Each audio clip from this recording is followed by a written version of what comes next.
guys, welcome back. If you're new to my channel or just simply not yet subscribed, make sure to hit that subscribe button. If you like creepy things or true crime or mythology, then you are definitely in the right place. So, I always want to have this nice set for you guys and stuff, and I feel like that almost never happens. Our cats, they use our bed as their bed, and I don't want to disturb them by moving them to make the bed. And I don't know, I like having them around, so I wouldn't want to move them anyways. Before we dive into today's video though, if you guys have any paranormal experiences that you would like to share with me, then I have an email. I'll put it across the screen as well as in the description below, and you can always reach out to me there. I love hearing your guys' experiences. Also, if you have any topics that you want me to dive into, I do have a ton right now, but they'll kind of go into the queue. And if I get enough requests for the same one, I might even move it up. You can always email me that or drop it in the comments. You can shoot me a message on Instagram or TikTok. Those might take a little bit longer for me to see, but I will eventually get to it. So, I originally wanted this video up for Easter. That didn't happen, but I still wanted to share this with you guys because, full disclaimer, some of this gets pretty dark. We're going to be talking about the Legend of the BunnyMan. Now, the BunnyMan is an urban legend that has a lot of different variations. Most of the variations include a man in a rabbit costume who attacks people with an axe, which would be quite terrifying. Something in a costume, attacking you would, I almost think that'd be scarier than seeing the person themselves. There's a concrete tunnel, a Southern Railway overpass on Colchester Road in Clifton, Virginia, where it's said that the BunnyMan lurks each Halloween night. And this tunnel of BunnyMan Bridge, as it's now known to be called, is considered one of the most dangerous places in Northern Virginia. But what exactly is the BunnyMan? And how do you encounter him? And what exactly would happen if you did encounter him? So we're gonna dive into all of that. So legend has it that in 1904, an asylum prison in Clifton, Virginia was shut down by a petition from the residents in Fairfax because they felt uncomfortable with it being so close to their homes, and who can blame them? During the transfer of the inmates to this new facility, the transport that was carrying the inmates crashed, and some of the prisoners escaped or was killed upon impact.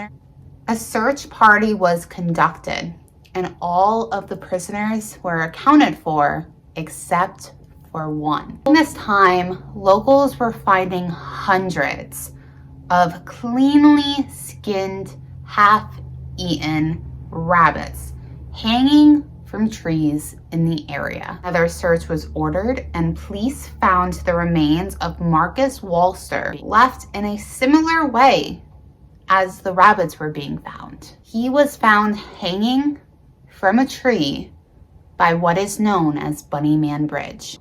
The missing inmate's name was Douglas J. Griffin. Officials finally located Griffin, but while they were trying to apprehend him at the overpass, he was hit by the train where the original transport crashed. The police say that they heard laughter as the train went by. His body was never recovered, but police assumed that he had been killed by the train. It was eventually revealed that Griffin had been institutionalized because he killed his family and his children on Easter Sunday. And for years after his death, as it got closer to Halloween, people were finding carcasses hanging from the overpass and around it. A figure is also said to be seen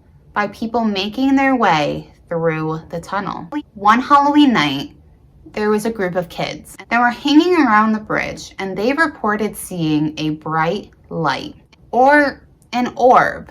And then in a flash, they were strung up like bunnies and hanging by the bridge. Thought that Griffin's spirit didn't stop killing after the train hit him. Or maybe he even survived. On Halloween in 1905, it's said that a bunch of kids that went to the bridge to drink, and by morning, they were found brutally murdered. Their throats were slashed, their abdomens gutted, and their bodies were hanging from the bridge. Their killer was never found. In 1906, it happened again. And the one girl who witnessed the crime was tried and convicted for the murders. This trend persisted, with mutilated teens being hung up from the bridge every decade or so until 1973. The BunnyMan is also connected to an unsolved murder of 14-year-old Eva Roy, who was found beaten to death and hung near Colstrip Bridge. Prime suspect was an escaped mental patient who broke out of Lorton prison,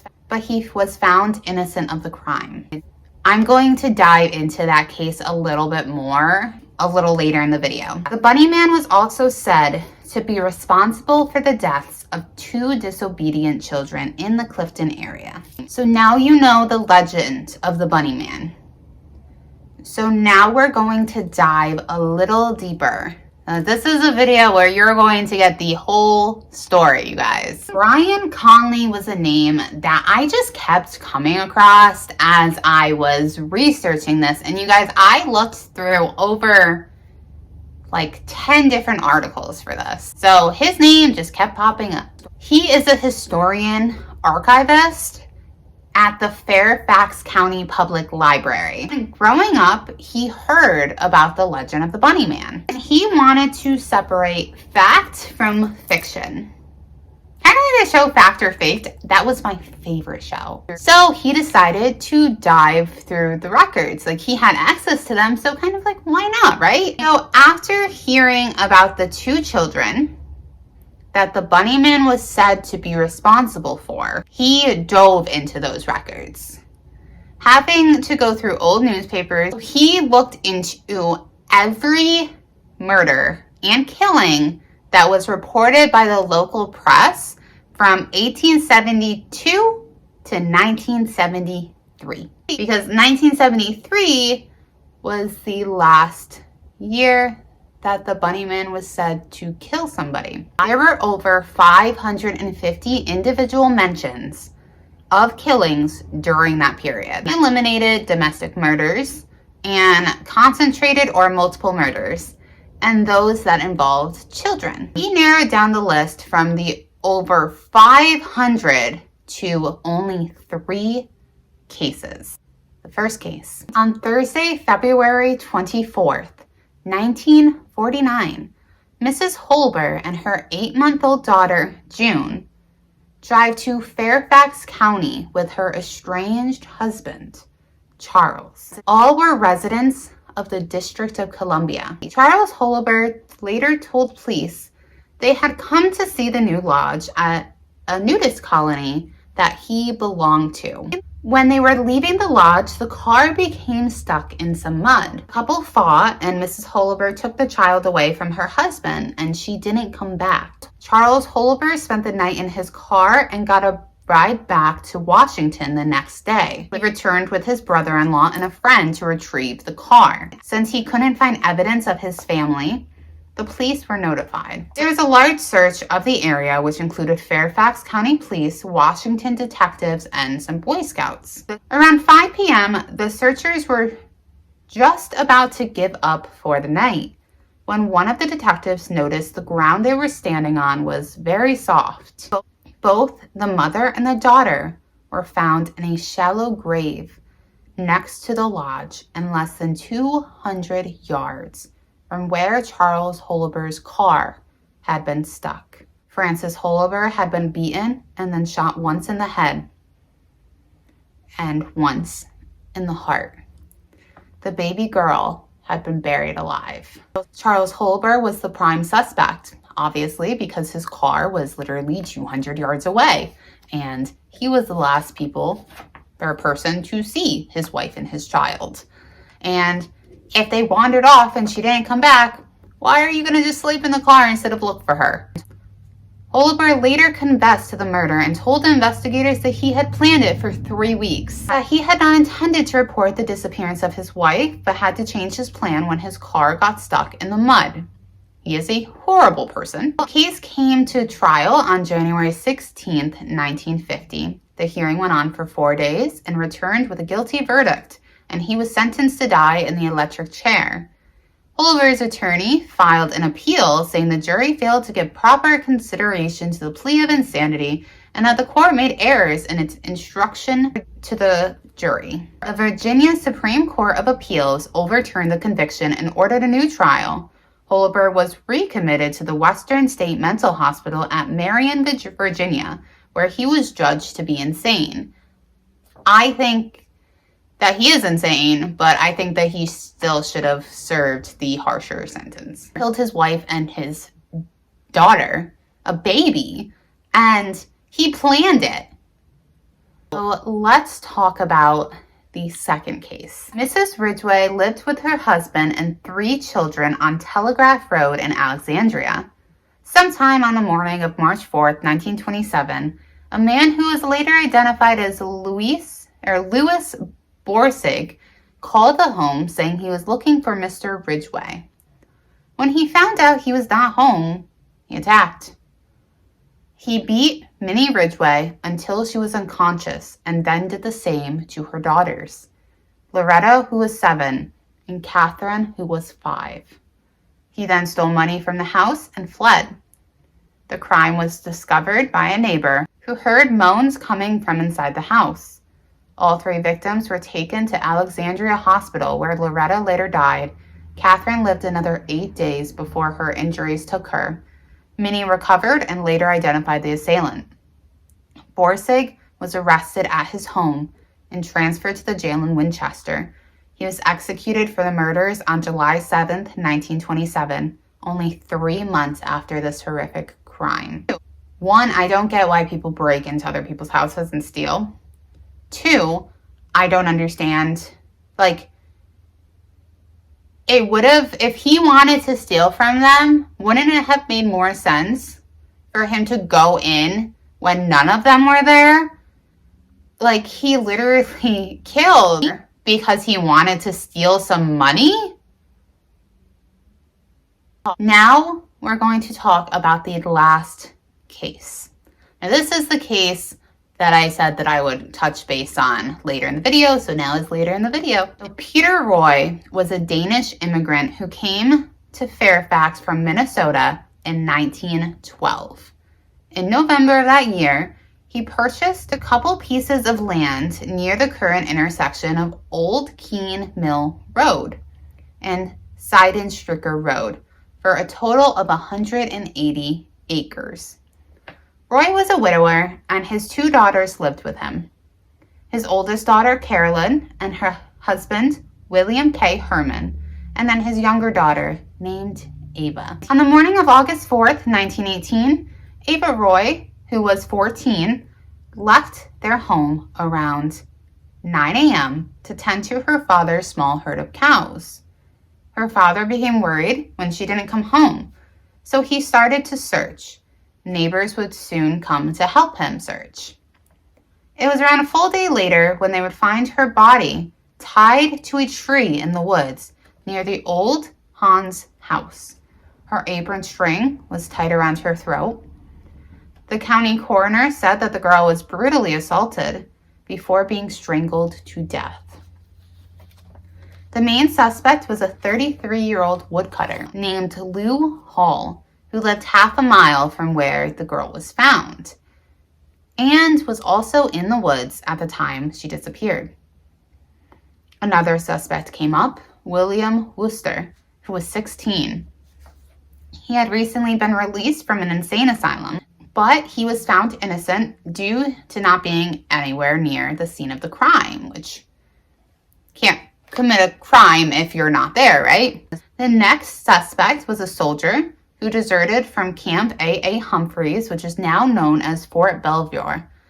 The soldier was located a few days later near Charlottesville, Virginia. He had scratches on his face and hands, and was wearing fresh clothes and claimed to have no memory of the events between leaving the camp and his capture. Sheriff Allison interviewed him, but after a few weeks went by, they determined he was not connected to the crime. Then there was an escaped inmate from Lorton Prison named Ben Rubin. He had been serving a 3-year sentence for housebreaking and was arrested by Washington, D.C. police on September 19th for assaulting a little girl. On the way to the police station, he confessed to Eva's murder. He claimed he met her while she was looking after her father's cows. He asked her for food and in a conversation told her he was an ex-convict. She said she would turn him up and he became excited and choked her. The Washington authorities were unconvinced with Rubin's story and wanted to try him for assault and theft before turning him over to the Virginia courts. An investigator sent by the Commonwealth of Virginia interviewed him and determined he was not linked to this crime, but extradition papers were filed regardless. They took him to the scene of the crime on September 26, where he failed to locate the scene of the attack or where the body was hung. Rubin denied killing Eva. He escaped the jail in Fairfax and was arrested 2 days after he escaped. He was caught because he was trying to buy a pistol.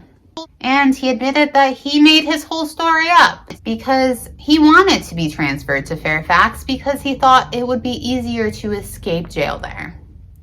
He was sentenced to 4 more years in prison. Now, Lou Hall was finally tried for the murder in Fairfax County Court. His first trial resulted in a hung jury, with 9 for guilty and 3 for innocent. His second trial was a clear not guilty. I mean, I have to look into this case a little bit more to see if I can uncover anything else about that, but I think that he, just like based off this, he does seem like the most likely suspect. Peter Roy died on January 22nd, 1937, and he was buried in Lee Chapel Cemetery next to Eva. Her murderer was never found. These are all 3 horrible events, but none are likely candidates for the BunnyMan. So the reason I went through all of these 3 with you guys, these were the 3 most likely ones out of all of the ones reported within that time or within those years. Charles Hulber was caught and he was incarcerated. Louis Borsig was caught and executed, so obviously can't do anything there. And the murderer of Eva, although that one seems like the most likely candidate, this murder is actually, even though it is tied to the BunnyMan legend, it is older than the BunnyMan itself. Which, I mean, you know, it could still have been whoever is the BunnyMan.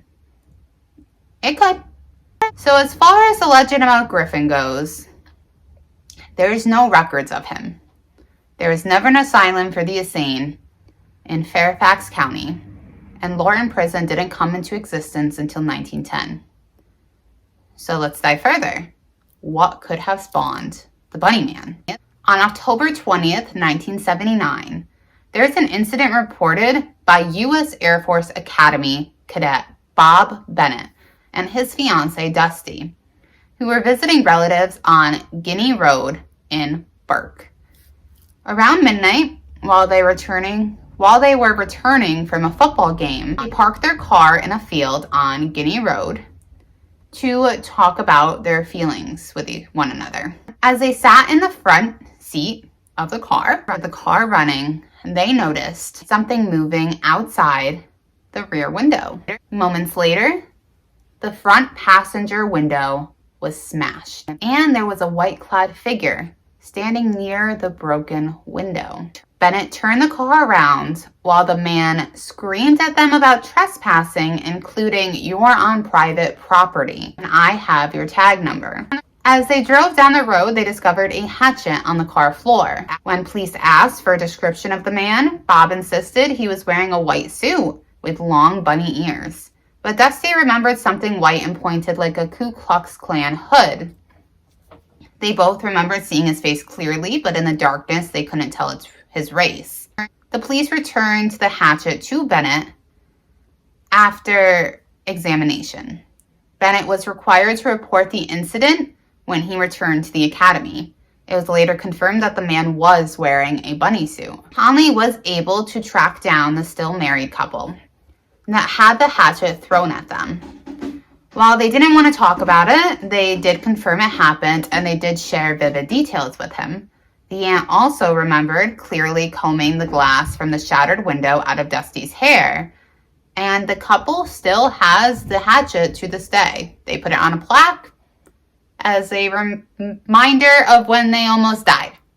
So after this incident happened, there was another one reported within 2 weeks. On October 29th, 1979, private security guard Paul Phillips spotted a man wearing a gray, black, and white bunny suit.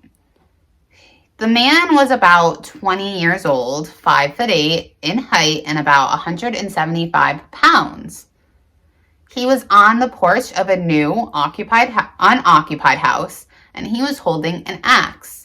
Philip started talking to him when the guy started chopping at a porch post. He took several swings and threatened Philip, saying, "All you people trespass around here. If you don't get out of here, I'm going to bust you on the head." So this person clearly had a very big problem with people trespassing. Which, I mean, I would be upset if people trespassed here, but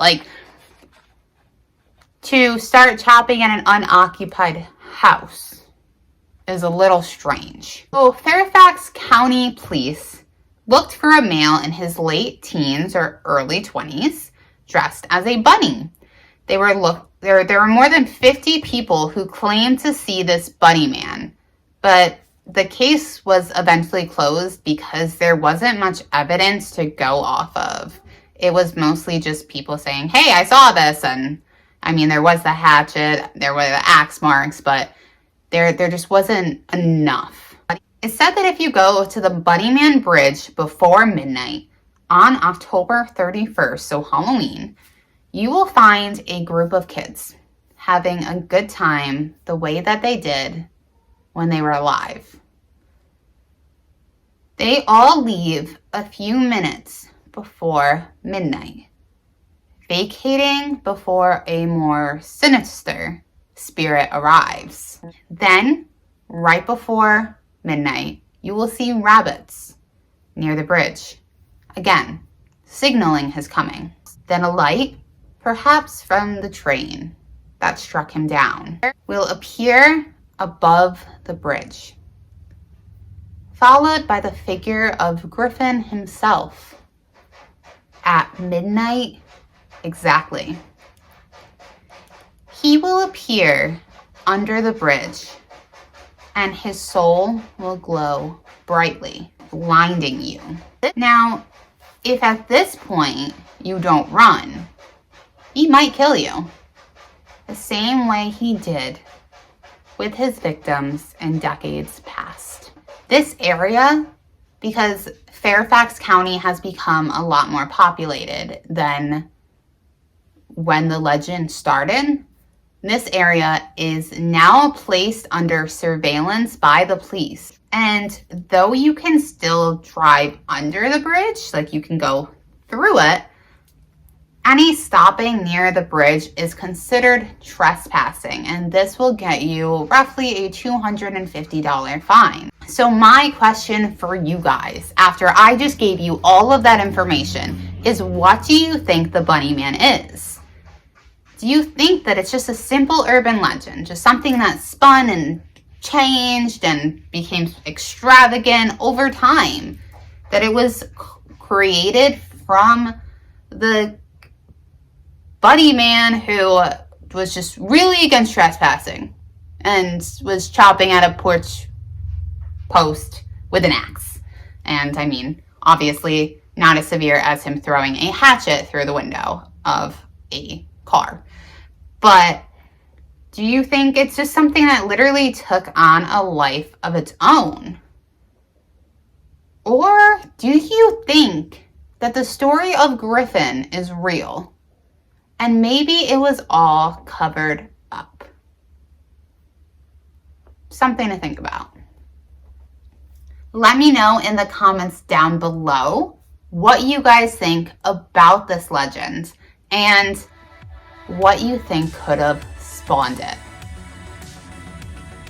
Until next time, you guys, make sure to hit that like button, subscribe to my channel, and I love you guys. Bye.